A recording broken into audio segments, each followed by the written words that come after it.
Virus corona dan kebanyakan virus lainnya dapat menular ke orang lain melalui cairan tubuh yang dikeluarkan terutama saat kita batuk maupun bersin. Akan tetapi, di tengah pandemi saat ini, kegiatan batuk maupun bersin akan menjadi sesuatu yang menakutkan jika kita berada di tempat umum. Biasakan untuk menutup hidung dan mulut saat bersin menggunakan siku tangan.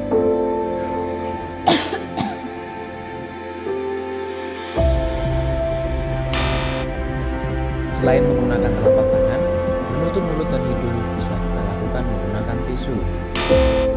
Dan jangan lupa, segera membuangnya ke tempat sampah.